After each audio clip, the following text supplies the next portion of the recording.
look forward to hearing when these things get validated. We put the signs back.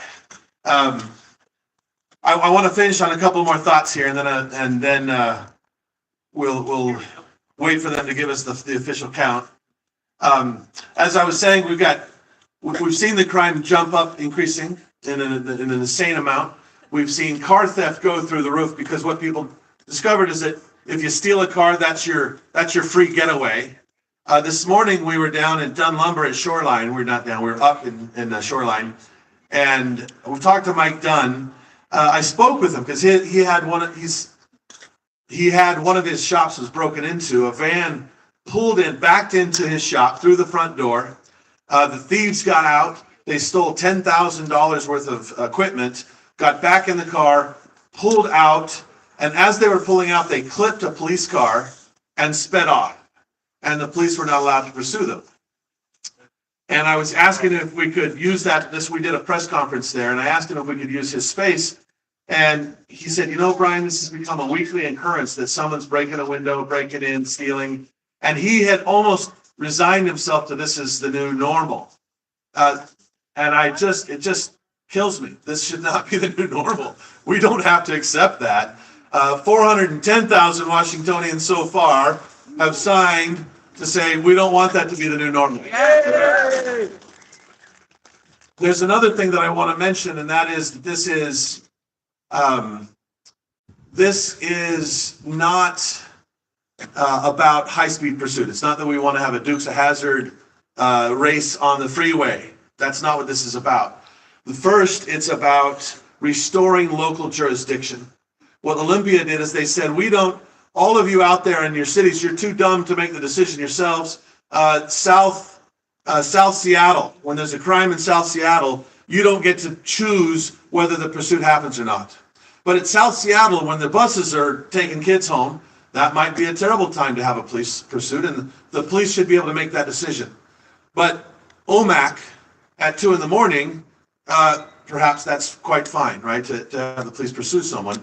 But it should be not up to Olympia with a one-size-fits-all decision. It really should be something that gets returned to the local jurisdictions.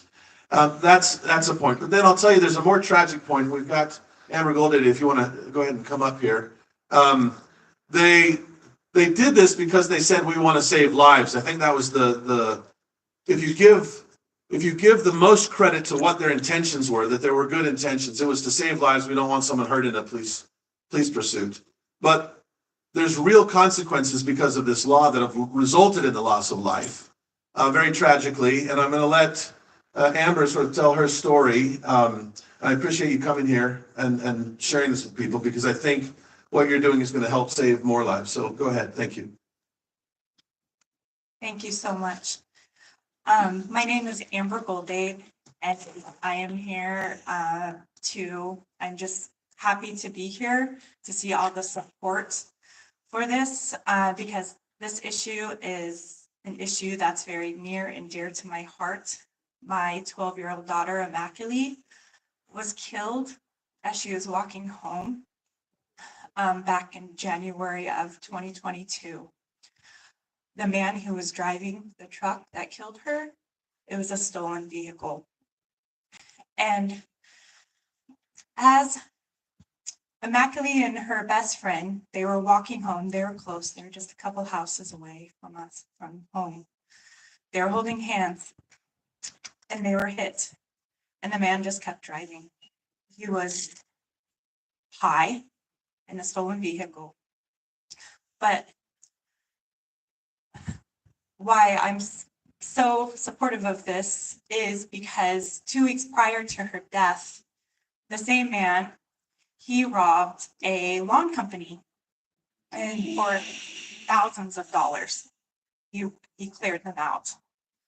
And then 2 weeks later, the morning of the accident, he went back to that same company, stole more stuff from them, and a vehicle, a big, large lawn truck.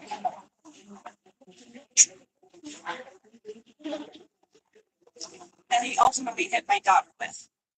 But the evening that he stole the first time from the company, there were police there. But they knew that all they had to do was get in their car and drive away. And they were free. And that's what happened. This man had a warrant out for his arrest. If the police were able to pursue him and arrest him, he would have been in jail, and it would have saved my daughter's life. So this is just an issue that's very dear to my heart. I would fix where it says protect homes and businesses. I would also say to save lives.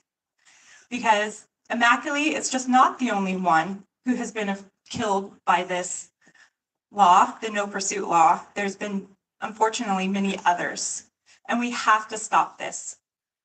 It is no longer about the criminals and them being able to steal your car and just drive away. They need to be stopped because they kill people. They kill innocent children walking home. She should have made it to the door that day, but she didn't. And so I want to thank everybody for their support, and just God bless you all. Thank you.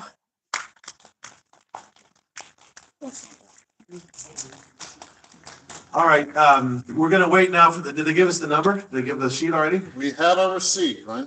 You wanna hold up the receipt? Here it is, Here's our- 25 boxes in support of returning reasonable police pursuit. Because you're so quiet. I don't know if you know. Got that voice.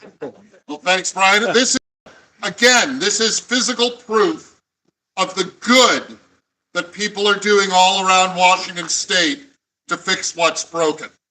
Now, nobody can speak more eloquently than Amber did about the cost of this no pursuit law.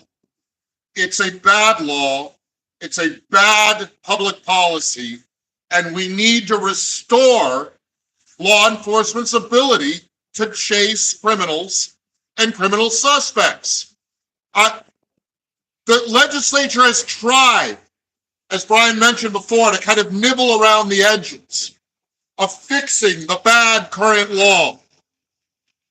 But the people of the state need more than nibbling around the edges. The people of this state need clear and strong law that says in Washington, we enforce our law. In Washington, we chase and prosecute criminals. Because in Washington State, we protect civil society. Yeah. Yes. So what this is just a step, but it's the most important first step to restoring civil society.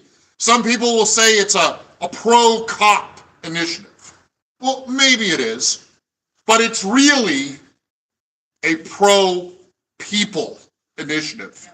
It protects kids, it protects families, it protects everyone. Initiative 2113 restores reasonable police pursuits and makes Washington a safer place to live. Vote yes on I-2113. Yay! And Kelly Chambers is up here with me. For some of you that do or don't know, the process now is what? What happens? So the Secretary of State, they'll put all these into the system, and they'll count them and make sure that we've got enough valid signatures. We need 325,000 valid signatures, registered voters here in Washington State. And we're turning in, did I mention 410,000 signatures on this? We've turned in 410,000, so we should be more than enough to cover any duplicates or people that weren't registered, et cetera. And then when the Secretary of State does that, it goes to the legislature. And in your current job, if the legislature does something with it, Kelly will have a chance to vote on it. And then more importantly, I think you've gotten your eye on some other things that may have an impact on it anyway. So do you want to give us a few words? Is that all right? You want to tell them what? I'm going to let, well. Okay. Hi, everyone. Kelly Chambers, State Representative. I represent the 25th Legislative District, where the Goldade family lives and where that tragic accident happened. But that accident didn't need to happen because we really have a qualified, trained, professional law enforcement men and women across the state that should be able to determine when and if a pursuit is justified and take all those circumstances into account. And particularly in a tragic case like this, I would like to leave it up to the professionals that are trained to do this job to decide whether or not they can stop someone in a stolen vehicle. It's not just deadly to an innocent bystander. We know that so many of the kids, stealing vehicles are 12, 13, 14, 15 years old. They're a danger to themselves. Just last week in Lakewood, a 14-year-old drowned in a swamp fleeing from police out of a stolen vehicle. What about a month ago in Spanaway in Pierce County at 3 o'clock in the morning, a 14-year-old killed in a stolen vehicle off a mountain highway? That's unacceptable. And those parents of those kids should be outraged as well. Those are tragedies that we don't need in the state either. So with these signatures, these initiatives going to the legislature, in January, we start our 60-day legislative session. I have to be honest, I don't have a whole lot of hope that the same legislature that enacted this law that turned our state upside down, I don't think that they're really going to take the steps that they need to fully restore police pursuit. But that's okay, because that's why we have a constitutional process here to put this initiative on the ballot and put this up to a statewide up or down vote. Yeah, yeah. So, with that, it's going to be an exciting 60-day session. More to come after that. I just announced that I'll be running for your Pierce County executive position, and so hope to have your support of that. Make Pierce County a safe place to be. Thank you. All right, thank you, everybody. We appreciate it. Thanks for coming out. Hey, Bernie, can I get a picture of you if I can restore public safety? Big one.